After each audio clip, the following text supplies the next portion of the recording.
What up? What's going on, ladies and gentlemen? It's your boy GS, and yeah, baby, we have ourselves a 400k wager match. Now, this was immediately after the 100k wager match that I lost the game before, and I was a little depressed. Like, dang it, man. So somebody was like, GS, 200 to 500k wager, and I'm like, all right, let's do 400k. I wanted to redeem myself, man, and I had no idea who I was going against. His name is Tap. I actually follow him on live on Twitch, but I didn't know his resume like that. It just so happens that once he bought the card, or a little bit before, I couldn't punk out now after I already agreed to it. He's like, what are your what are your rules? Because I'm a tournament player. And I'm like, oh my god, I'm about to get blown out. I'm gonna get destroyed, man. And then T-Raw comes in. You see he has an 89 overall team. T-Raw comes in and he's like, bro, I hope you're recording this. Of course, I record all my wagers. And he's like, because this guy's a really good tournament player. And even I'm Stevie J, if you guys are familiar with him on the PS4 side. He's like, oh snap, he's playing DNA Suspect. And I'm like, great, thank you guys. My confidence is sky high now. Thank you. So I'm nervous as almighty hell, right? I'm just envisioning things going badly. Even though my team is superior to his, it doesn't matter, man. When these guys are that good, they just know everything. Right there, we get ourselves a block shed. 4th and 17, we actually force a punt, and he kicks to Rod Woodson. And right here, we're going to go to the 11. Sheboygan! Go to the right, and we got to see, man. He could go! As we end up going on into the end zone, scoring off of the punt, going up 7-0. Now, obviously, this guy would have more skill. If he's known as much as everybody's like, wow, you're going up against this guy, then obviously his skill is far beyond mine. I'm nowhere near that scene. I'm that competitive. We got some heat we're sending, and he's sending that new Mike Scrape out of 3-4 even, which is disgusting. It is disgusting. You cannot pass against this thing. You have to play action. If not, GG. You have no chance. Right? We run the ball. We got ourselves a pancake and we hit the right side. So once I seen he was sending Mike Scrape 3, the new B gap it's just disgusting. I'm like, okay, I gotta try to avoid passing as much as possible. When I do pass, play action. So right here, we got ourselves a play action play, but as you can see, it still came around the edge. Still, it's just disgusting. So since I got ball at halftime, of course, I'm trying to waste as much time as possible. We hit the edge right there on the right side. Now, obviously, our blocking is really, really, really good, which allows me to run the ball at such a high level due to I game plan specifically around the run. So I put players on the field that can better assist me in running the ball. So we're just manhandling his defense right now. Right here, we're just getting some block sheds. Right there, we send a B gap.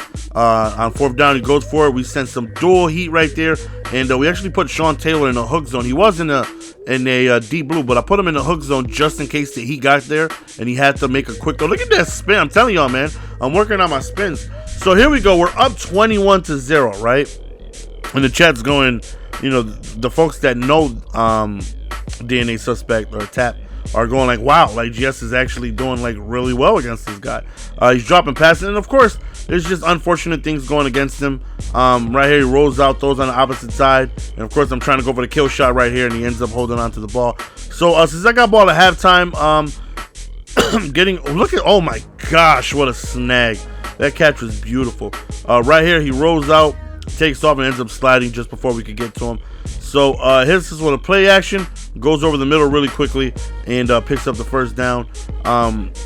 He was calling a lot of the same play. I think it was posts, where it was two posts on the inside and outside, and then the tight end will go on a flat route. Right here on 3rd and goal, 10 seconds left. You want to talk about not thinking of a play he wasn't going to call. He ran verticals on the 4-yard line. I'm like, damn, hell of a play call. Who the hell would think you're going to call verts that close to the end zone? And it worked. Good play. Right here, look at this. Right here, we could go. Get out the way, ref. Get out the way. I couldn't quite take it.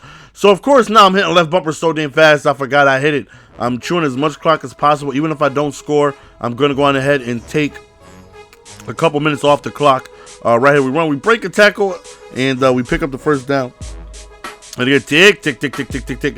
Just continuing to run the ball right here. And since we run towards the outside, and the way his blitz is set up, he's leaving one side just wide open. That's why you can't pass on that. Look how clean that is. That is why you do not pass on that play. And Stevie J even said, yes, if you happen to pass against this blitz, the only chance you have is blocking your running back on the right side. So I was forced to pass. We got a little bit of heat of our own. I put in Lorenzo Neal for pass blocking purposes. I then gone ahead and right there we got lucky with the overthrow.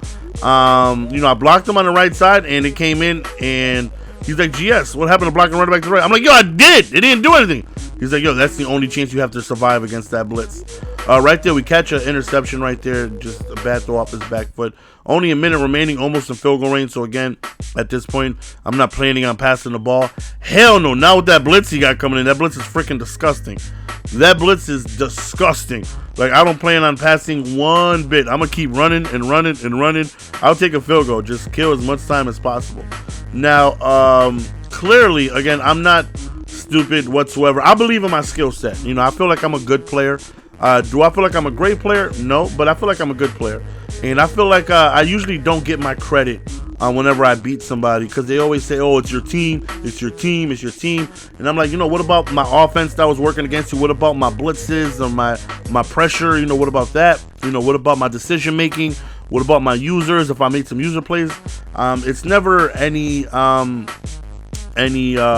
like, wow, like you're good. It's always my team that always happens to take credit for the win. And I'm not dumb. That's the case in this game right here. My team completely dominated his team. It was very difficult for him to do anything. We ran the ball and we locked up his defense. And he even said, like, I can stop the run. I usually stop the run pretty well, but like I couldn't get off any blocks. And I'm not stupid.